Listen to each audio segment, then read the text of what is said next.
పైన మూకుడు పెట్టి వీలైతే ఆ నీళ్ళని కొంచెం సుగంధభరితం చేసి ఇవ్వాలి. సుగంధభరితం అంటే ఏదైనా వట్టివేళ్ళలో లేకపోయినట్టే యాలకులో కొద్దిగా చక్కెర ఇలాంటివి వేసి, యాలకుల పొడి, వట్టివేళ్ల పొడి ఇవి వేసి ఇలాంటి నీటిని నింపినటువంటి కుండని దానం ఇవ్వాలి. దానితో పాటుగా విసనకర్రనివ్వాలి, గొడుగునివ్వాలి, చెప్పులు ఇవ్వాలి, తెల్లని నూలు వస్త్రాలు ఇవ్వాలి. ఇవి ప్రధానంగా దానం చేయవలసినవి, అందరూ చెయ్యగలిగినవి. ఇందులో గొడుగైతే ఖరీదు ఉంటుందేమో కానీ నీటి కుండ, విసనకర్ర, ఇవి తెల్లని నూలు వస్త్రాలు ఇవి ఎక్కువ ఖరీదైనటువంటివి కావు. ఇలాంటివన్నీ దానం ఇచ్చినట్టయితే చాలా శ్రేయస్కరంగా చెప్తారు. ఎందుకంటే మన పండుగలు ఏవైనా ఉన్నా ఆ పండుగల్ని మనం ఆచరించే పద్ధతులు, వాటిలో పాటించవలసినటువంటి నియమాలు, సంప్రదాయాలు అన్నీ కూడా బహుళార్థ సాధక ప్రణాళికలుగా ఉంటాయి. అంటే ఒక ప్రయోజనం కాదు దాని నుండి వచ్చేది. ఒకటి వ్యక్తికి ఔన్నత్యం కలుగుతుంది, రెండోది కుటుంబం శ్రేయస్కరంగా ఉంటుంది, మూడోది సమాజానికి మేలు కలుగుతుంది, నాలుగవది పర్యావరణానికి క్షేమం కలిగిస్తుంది. ఈ నాలుగు కనీసం లేనటువంటి పండుగ ఏదీ లేదు మనకి. ఏ పండుగ అయినా తీసుకోండి, ఇక్కడ పర్యావరణానికి సంబంధించి సమాజానికి సంబంధించిన అంశాలు ఇందులో ఉన్నాయి. ఎందుకంటే సమాజాన్ని వదిలిపెట్టి మనం ఎక్కడో లేము, ఆకాశంలో లేము. మనకు కనపడేటటువంటి భగవంతుడు ఎప్పుడూ కూడా ఎదుటుగా ఉన్న మానవుల రూపంలోనే ఉన్నాడు, ఆకాశంలో ఎక్కడో లేడు. పాదో ఓస్య విశ్వభూతాని అని మనకు చెప్తున్నాం. 4వ వంతు ఆయన యొక్క పాదం, నా పాదం అంటే 4వ వంతు. భగవంతుడి యొక్క పాదం ఏమిటి అంటే మనకు కనపడేటటువంటి చరాచర విశ్వమంతా.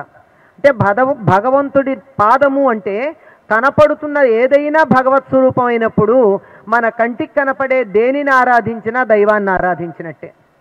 దైవారాధన చేయడం అనేది దీనికి ప్రధానం. ఎలాగా అంటే ఎక్కడో గుడికెళ్ళో మరెక్కడికెళ్ళో చెయ్యొద్దంటల్లా, దాన్ని మించి నిరంతరం 24 గంటలు చెయ్యాలి. అంటే సాటి మానవుల్లో దైవాన్ని చూడాలి. ఎప్పుడూ కూడా నీ పాద కమల సేవయు అని చెప్పాడే పోతనామాచ్యుడు. నీ పాదార్చకులతోడి నెయ్యము నితాంత అపార భూత దయయును తాపసమందార నాకు దయసేయగదే అని చెప్పినటువంటి చోట నీ పాద కమల సేవ అంటే నీ యొక్క పాదము అంటే అర్థమేమిటి? నీ కాలు అని కాదు. త్రిపాదస్య అమృతం దివి, 3 వంతులు అమృతమైనటువంటి పైలోకంలో ఉన్నావు.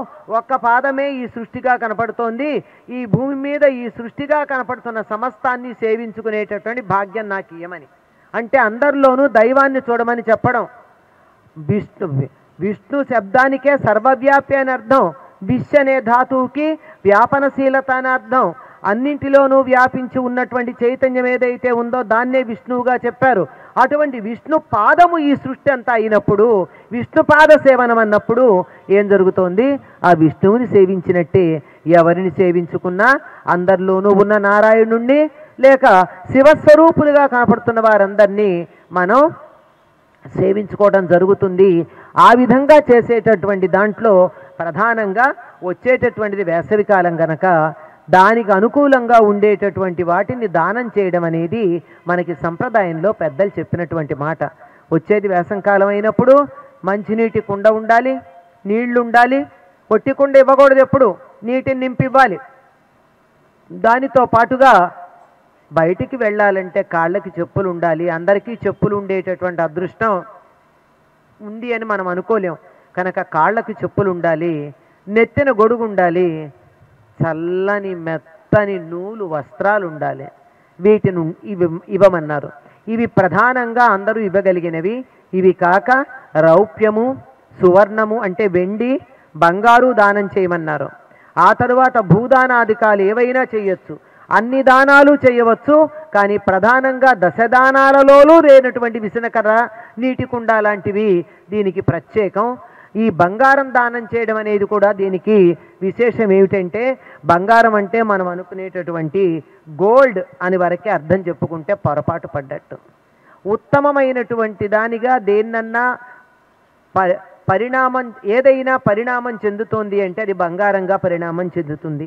మనం కెమిస్ట్రీలో అడిగితే చెప్తారు, అన్నింటిలోకి స్టేబుల్ మెటల్ ఏది అంటే బంగారం.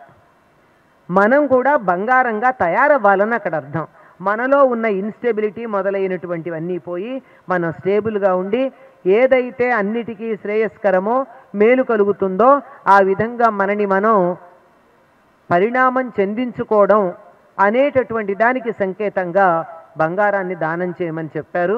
బంగారు దానమే చెప్పబడింది కానీ బంగారం కొనమని ధర్మశాస్త్రాల్లో ఎక్కడా లేదండి.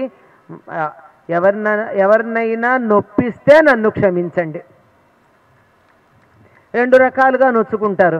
అయ్యో మాకు బంగారం కొనుక్కునే అవకాశం లేకుండా చేశారా అని, మాది బంగారం వ్యాపారమే మా నోట మట్టి కొట్టారా అని బాధపడే వాళ్ళు ఉండొచ్చు.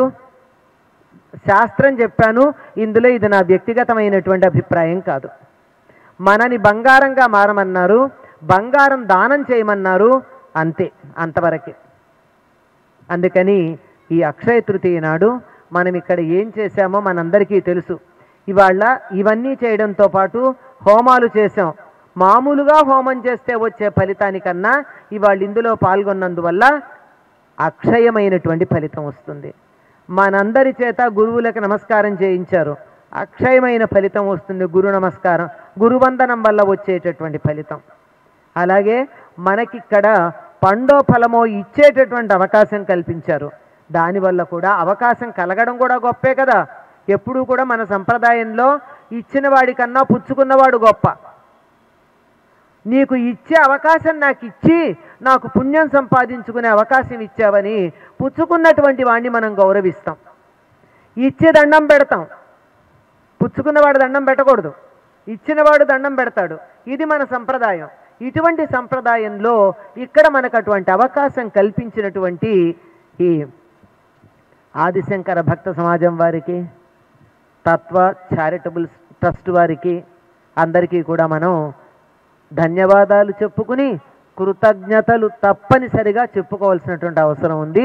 ఇంకా స్వస్తి ఎందుకు చెప్తానంటే శంకరుల యొక్క అష్టోత్తరం 7 గంటల లోపల మనం చెప్పుకోవాల్సి ఉంది. వారి అష్టోత్తరం చెప్పుకోవడం కోసం ఇక్కడికి నేను విరమిస్తున్నాను. స్వస్తి.